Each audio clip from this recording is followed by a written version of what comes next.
Well, thank you for inviting me. Lori Robinson mentioned this work when she gave the opening address. She has been a tireless champion of this work, both encouraging the COPS office and other branches of the government to support this work, to develop this work. So I express my appreciation to her. I'm sure she has something wonderful she's going to do, but I regret she's retiring. My goal today is to lay out the basic idea of procedural justice and to talk about how I see that fitting into policies and practices that might be important. I particularly want to talk about community courts and drug courts as sites of this kind of approach. I acknowledge that Mike has already done a good job of laying the ground here, so I'll just try to amplify on his comments. When we think about the goal that we imagine for the justice system, first and foremost, that goal is to provide people with justice.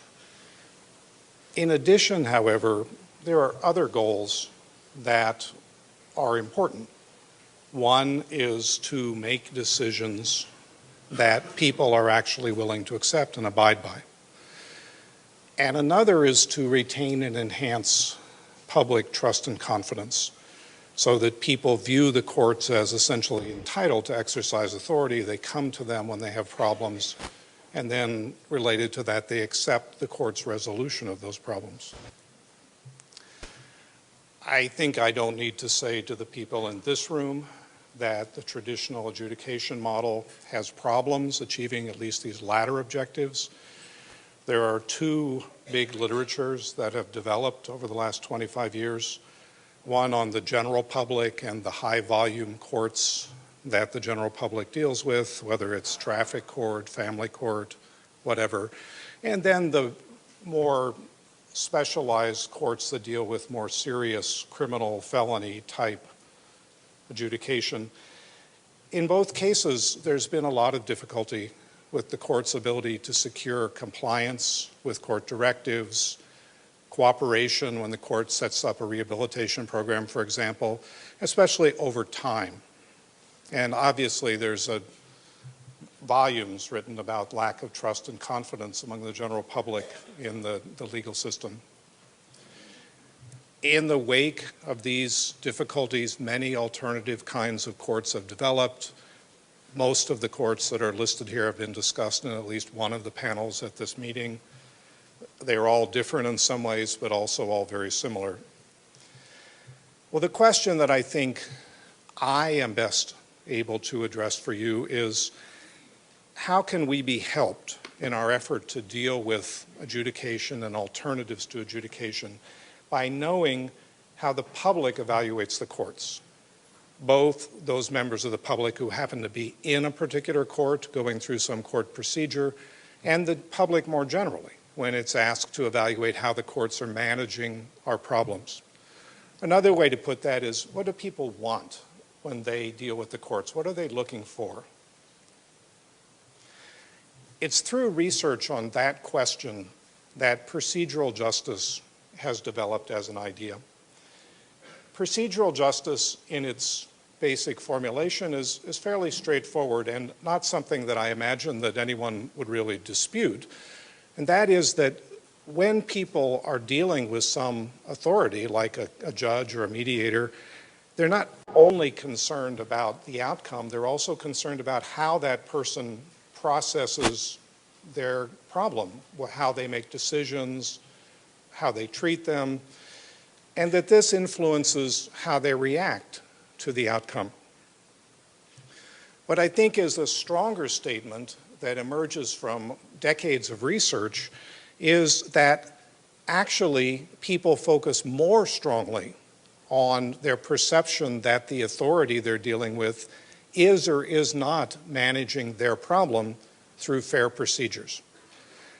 This idea of procedural justice, I did or didn't get a fair process for my case, turns out to be more important in terms of people's willingness to accept the decisions that are made, to abide by them, to continue abiding by them over time. It's more important in their evaluation of the judge, the courts, the law, and it also has a bigger, stronger impact on people's everyday compliance with the law. Three things that we definitely do care about.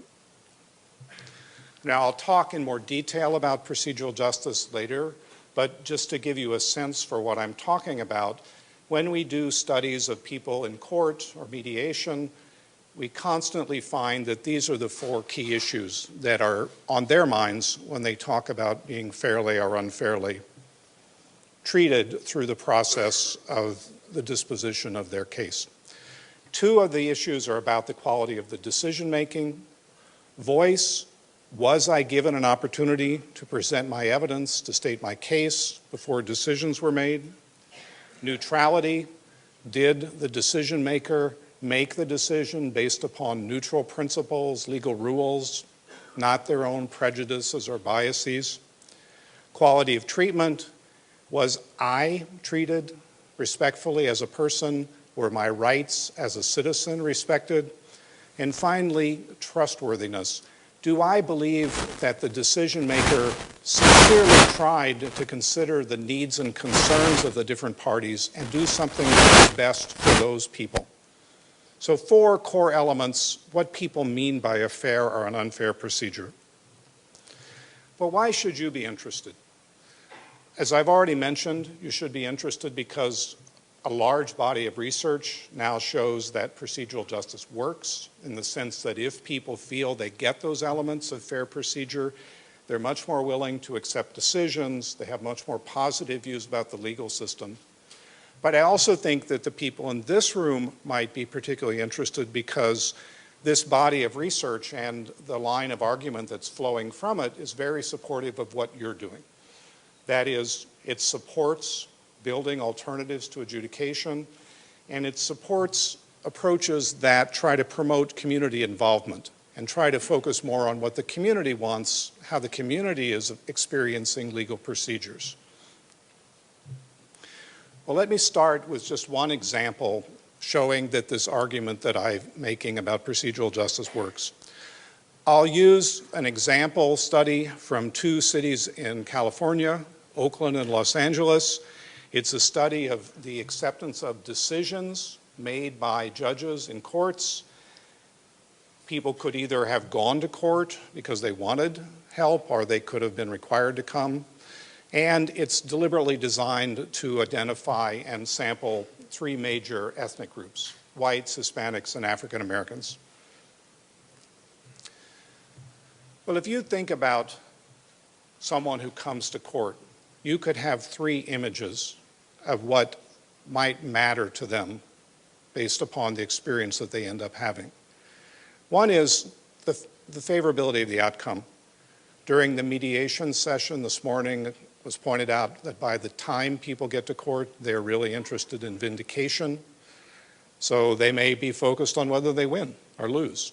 Perfectly natural way to think of it. In fact, judges often say that when they make a decision, they make one friend and one enemy. And the idea is that if you win, you like the judge. If you lose, you don't like the judge. A little bit more nuanced way of looking at it is that people have a sense of what the fair outcome is or the right outcome. And so they're still interested in the outcome, but they are trying to think of it in terms of whether they get what they think they deserve. And then finally, there's this idea of procedural justice, that what people are really interested in is seeing that no matter what the outcome is, that the process through which their case is managed conforms to their sense of what's a fair way to make this decision and a fair way to run the hearing. Well, so here I think is the key empirical point.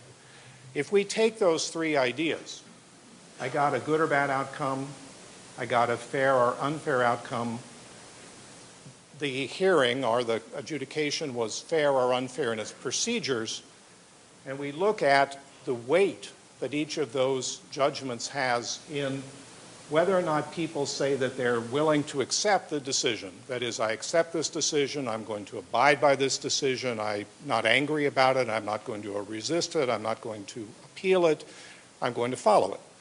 So why would they say that? The most important issue by an enormous amount is whether they do or do not think that the hearing was conducted through fair procedures. Now, obviously, to some extent, people are more willing to accept outcomes that are more favorable, and we see that. But what's really striking is the degree to which those outcome judgments are not the key issue that are focused on, and that overwhelmingly people in courtrooms are looking at their sense that the judge did or did not use a fair procedure. And since I know there are judges in the room, I'll also point out that how they feel about the judge is fundamentally linked to whether they think the judge used fair or unfair procedures, and not to whether they think that the decision that was made was fair or favorable. Now, another point flowing from this same research in California and taking advantage of the multi-ethnic nature of the sample, that this is true for each of the three primary groups that were studied. That is, we're obviously concerned about the feelings of the members of minority groups because we consistently find that trust and confidence in the courts and the law is much lower in the minority community. But if we ask the question, do the members of minority groups look for different things from their experiences in court, what's interesting is that the answer is no. That is, what is it that minority groups are really looking at when they're deciding whether to accept the decisions that they get when they go to court? They're looking at procedural justice. What is it that whites look at? Procedural justice. So we don't really need to try to think of a different strategy for addressing the concerns of different ethnic groups. In fact, the concerns of different ethnic groups are very similar. Now, it is true that minority group members are more likely to report that they were not treated fairly when they go to court, but the way that they think about that issue is exactly the same way that white litigants do. So there's one model fits all. The other similar point is, does it matter whether you come to court because you're bringing a problem to court, or you come to court basically because you're required to as a defendant? Again, those are different orientations towards the court, but they don't matter in terms of how people evaluate their experience in court. They're still primarily focused on the question, did I or did I not receive fair procedures? So a general finding that goes across the different kinds of experiences that people are having in court, the different kinds of people who are in court. So, and I think, again, to emphasize a very strong finding in the sense that look at how much procedural justice judgments are overwhelming any other judgment. So if we're concerned about what people want, we have a very good message from this research. They want procedural justice, and we need to understand what that means and how it could be built into the design of the courts. Now, I don't want to overstate the case, so I'm going to give you a little bit more nuanced result from a study that was done by the state of California, where they had a much bigger sample of people who were involved in different kinds of courts, and we can look at different kinds of courts and basically make the same comparison of whether people are looking at outcomes, fairness of decisions, or fairness of procedures when they evaluate the court's system.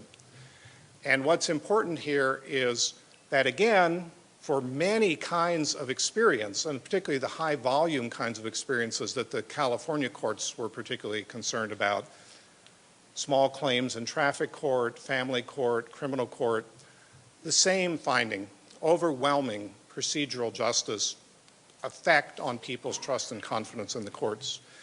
The one nuance when we're looking at civil courts, and these civil court cases were more about commercial disputes where money was involved and issues of that type, procedural justice is still important, but a fair outcome becomes more important. And then another interesting point to make is that attorneys were found to care about procedural justice, but to care more about outcomes relative to procedural justice. Certainly in a vast number of the cases that are likely to be of concern in a community court type situation, we're still seeing this dominance of procedural justice considerations. Now, in making this make sense, I think it's really important that I make clear that decision acceptance is not the same thing as happiness. I'm not saying, and the research does not say, that people are happy if they don't get what they want. They say, great, I lost, I won my case. I lost my case, In other words, they're not reacting emotionally based upon winning or losing so much as they are reacting to their understanding that people cannot always win, they can always get what they want, and that losing is more acceptable if you're losing through a fair procedure. So the procedural justice approach minimizes the idea of winning or losing and the idea of satisfaction or dissatisfaction with winning or losing. And it focuses on delivering gains that all parties can receive irrespective of their outcome. Someone to listen to them, to consider their story, to understand their concerns, to recognize their rights, acknowledge the importance of their needs. All of these things happen separate from the outcome, so that we're focusing on something that we can deliver to everyone and focusing away from winning or losing in a narrow sense. Now, I'll make a few further points about this to illustrate why I think this finding is important for those who are interested in the design of the courts. I'll talk about robustness. Simple procedures can have an impact. Even if you're delivering negative outcomes, you can build trust. You can gain enduring acceptance over time, and this effect works with serious criminals. Well, first, that this is a robust effect. I've often had the experience of getting a lot of skepticism from decision makers when I present these ideas, and then I present all the data and people say, well, that's probably true, but it wouldn't actually matter if something important was at stake. So I think I want to tell you that we've made a number of efforts to try to find important things and see if people still cared about procedural justice when important things were at stake. We've looked at pretrial arbitration in commercial disputes in federal court, where up to $20 million was at stake, and found that the primary issue to people when they try to decide whether to accept pretrial mediation results is whether they think the hearing was fair, not the amount that they won or lost. We've found enormous procedural justice effects in family court, where there's tremendously important issues like child custody involved. And procedural justice has been found to be very important when we're making policies about contentious issues where people have ethical or moral values at stake. So it's a very robust effect. It's also clear that fairly simple changes in procedure can have an impact on the legitimacy of the court system, on people's willingness to cooperate. I'll give just two really simple examples. First is of the police and second of the courts. There's a wonderful study that was done in Australia. In Australia, the police do many more random roadblocks, stopping people for potential drunk driving. In this particular study, people were randomly assigned to receive a procedural justice message or the normal message, which I guess wasn't very procedurally just. This new enhanced procedural justice message was 2 to 5 minutes. It included the police officer explaining the purpose of the stop, the reason for the policy, asking for input from the person stopped if they had any advice about how the police could police the community, and showing respect for the motorist by saying something nice to them, like, what a nice clean car, or thank you for keeping your seatbelt on. In other words, trying to do something respectful in the context of this traffic stop. 2 to 5 minutes, and it was found that afterwards a significant positive effect of legitimacy of the police, support for police in the community, and the willingness to go out and work with the police to police the community all went up. Similar study that Kevin Burke, a judge in Hennepin County, did in the courts, where randomly assigned judges, when they're making a decision and delivering it, are told to just stop and spend 3 to 5 minutes explaining to the person what the decision is, why they made the decision, how it reflects legal rules, and how they are paying attention to the person's concerns, even if they can't give them what they want. Again, a very brief intervention, but higher satisfaction, and I think more important to us, higher acceptance of the decision. People didn't come back into court as much. So both an attitudinal and a behavioral effect. The third point, you can deliver justice while building legitimacy. Often people have the feeling that they can't accept this approach because their job is to do what's right. So let me give an example from a situation that has that characteristic. Imagine as you're going home from this meeting, you're stopped by the police and you get a ticket. So can you imagine that as the police officer is walking back to his car and you're holding the ticket in your hand, that you could have more respect for the police than you did an hour before? Well, that's what this study that I'll tell you about now does. It looks at people who are stopped by the police and receive a negative outcome. And it looks before and after. But it looks at the people who receive their negative outcome through a fair procedure. And what's interesting is that even though everyone in this study got a negative outcome, both trust and confidence in the police and the willingness to cooperate with the police to help fight crime increased significantly. So in other words, you can deliver a negative outcome if it's legally appropriate, but in a manner that simultaneously builds support for legal authority. Fourth point, decision acceptance over time. One of the things that we struggle with, obviously, with the courts is to get people to accept decisions not just at the moment, although that's one challenge, but over time, so that they're not back in court in 2 or 3 months. This is a study of reintegrated shaming. It's randomly assigned people who went to a shaming conference or to a traditional adjudication. Those who had a restorative justice conference were more likely to say they got procedural justice because restorative justice conferences do produce perceived procedural justice. And because of that, they evaluated the law as more legitimate. But what was interesting is the study then looked to see if, starting 2 years after that session, and for the 2 years after that, according to police records, the people who got a fair procedure, thought the law was legitimate, were less likely to reoffend by breaking that law. And what they found is that the rate of reoffense was about 1/5 as high among the group that viewed the law as legitimate as among the other group. So in other words, we're talking about years after one experience of going to court or having a restorative justice conference. And we see a tremendous effect on behavior as reported by the police. So these effects go over time.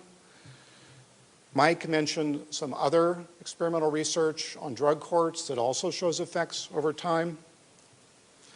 And then I think I won't dwell on this because you already heard about this, and Mike presented several really nice studies of drug court that show procedural justice effects.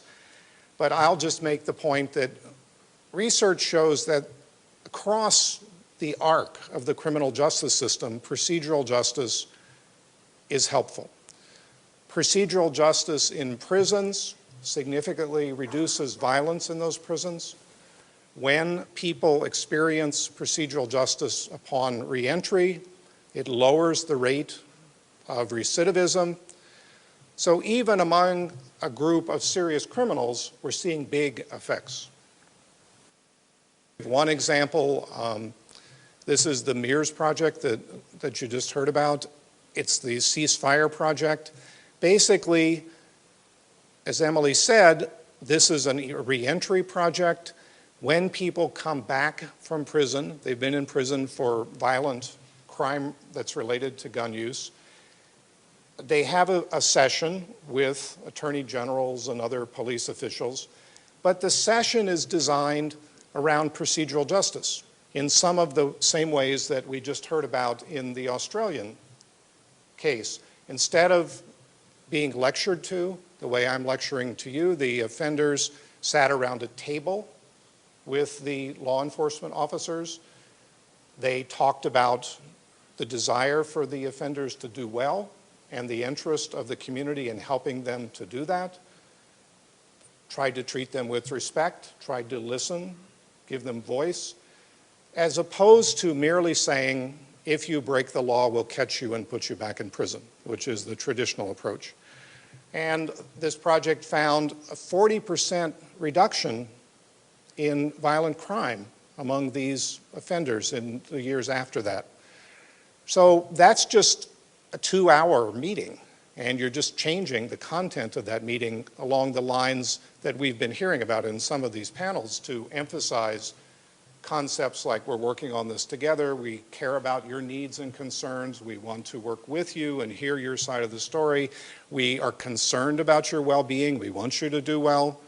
Those kind of messages have a tremendous impact. Okay, well, so summarizing, the way members of the public perceive the courts and evaluate court practices shapes how they feel and what they do. But we can benefit from knowing very clearly what it is about court policies and practices that people really care about, and that is this idea of procedural justice. So the access to the courts that we see as so important to people is really access to what they want to be a fair procedure for managing their case. I would like to emphasize one consistent finding, and that is the quality of interpersonal treatment really matters. That is, from my experience dealing with legal professionals, particularly judges, judges are trained in the law. They understand the concept of neutral decision making, but judges are not necessarily trained in interpersonal relations. I think we had this discussion earlier today about making all the judges go back and get degrees in social work. And if they got those degrees, then they would realize that people also are concerned about interpersonal issues. And that's consistently what we find, that people react to whether they're treated with dignity and respect, whether they see that their rights are respected, whether they believe the authorities care about their needs and concerns, and whether they think that they're being listened to and having what they say considered by decision makers. So that's the second part of procedural justice. Now, how could we secure the gains of procedural justice? I think we can pretty straightforwardly talk about redesign of the court system. One thing that I think is very important is that ideally we would treat people's entire experience with the criminal justice system or with the courts, if they're civil courts, as one long experience where we would hope procedural justice would be important at all stages. We certainly know that there's a big impact of how the police treat people. These procedural justice findings are very important in studies of whether people resist the police or accept their decisions. When people get to the courts, they deal with bailiffs, they deal with staff, they deal with help desks, and we know that all of those experiences matter. People also deal with a judge or mediator, that matters. And then they deal with If they have corrections involved, they deal with corrections officials, and that matters. So we'd ideally design a system where all of these different authorities cared about procedural justice. And so we would have a system-level model. But what would we want that model to do? First, although issues like cost and delay matter, we consistently do not find that those are important issues that are driving people's reactions to their experience in court. Just the way winning or losing is not a key issue that's driving people's reactions. It's really the issue of justice and whether justice is done.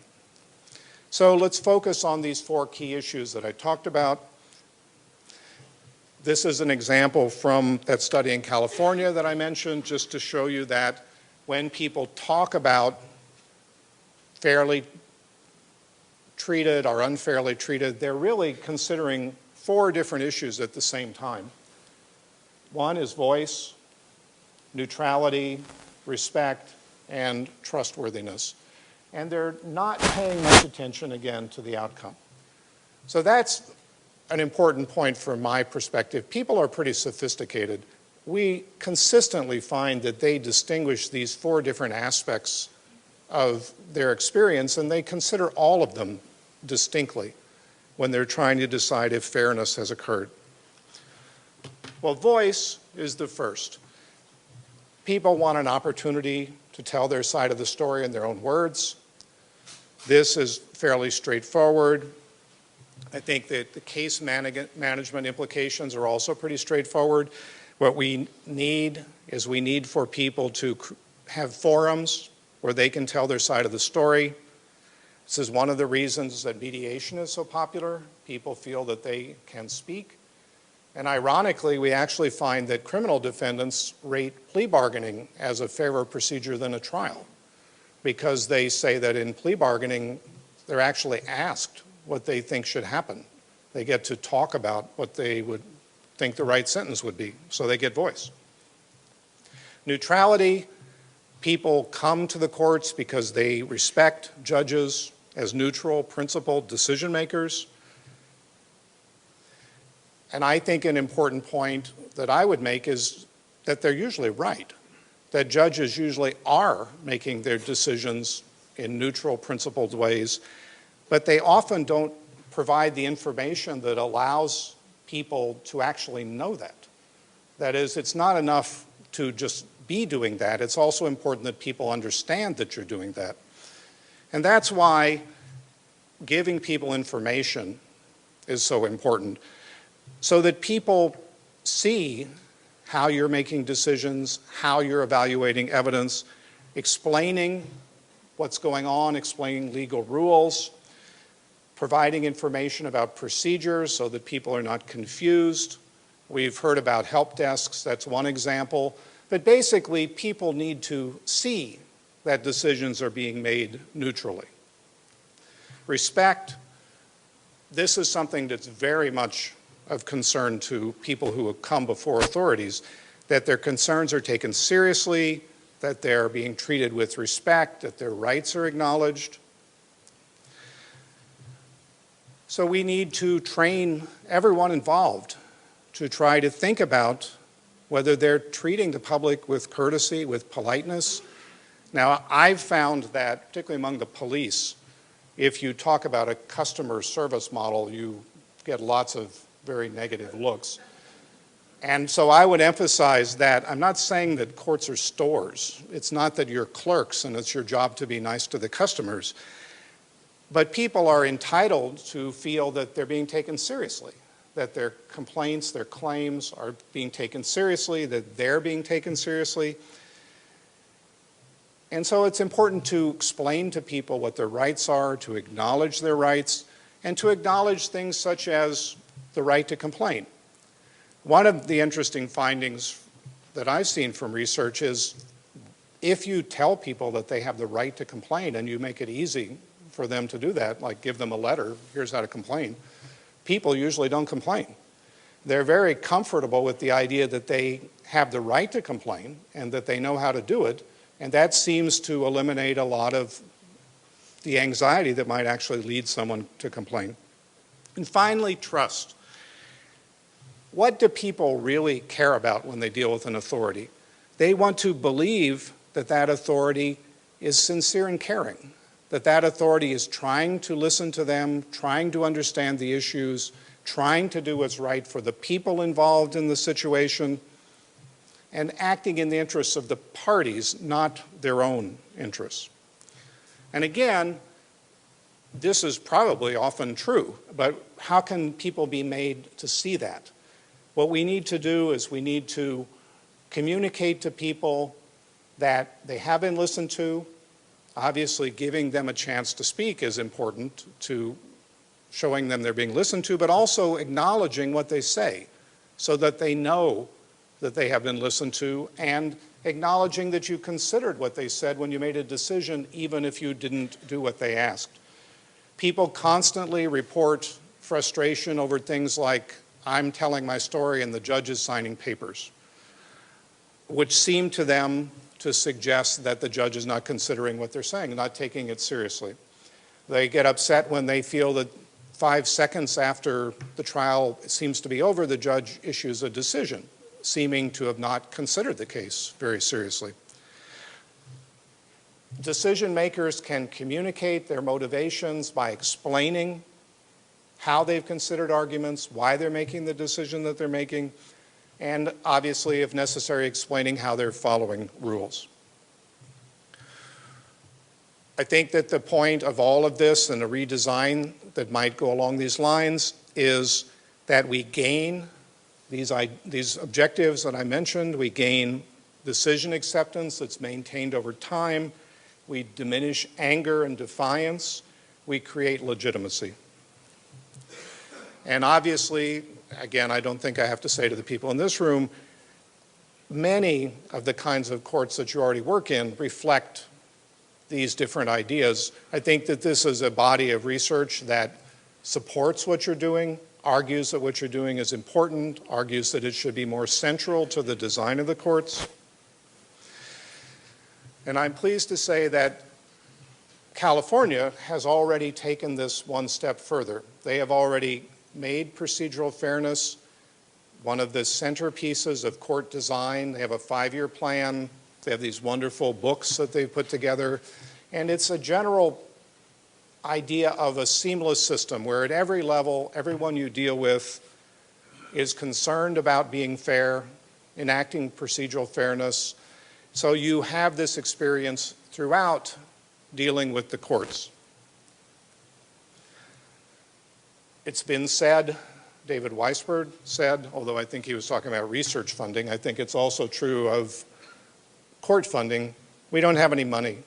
Every group I talk to, I'm always told before I talk, we don't have any money. So don't propose anything that costs anything because we can't afford it. And what I would say is interesting about this time we're in now is these are the kinds of changes that can be made in a system that doesn't have much money. And in fact, they free up money. If you increase decision acceptance, people don't come back so much, you have extra resources. If people are not as upset and they're not taxing the staff, you have extra resources created. Now, I would like to say that from my point of view, I think that these changes should be enacted because I think they make for a better court system. I think a court system that's responsive to the public is doing a better job of delivering justice, but I'm not ashamed to make the argument that this might be a particularly useful kind of change to make when we're in an era of austerity. So we do live in an era of scarce resources, and this is the kind of initiative that can address a lot of the concerns in the court system without calling upon the government for massive allocations of resources. It's something that we can do just because we decide it's the right thing to do. Thank you.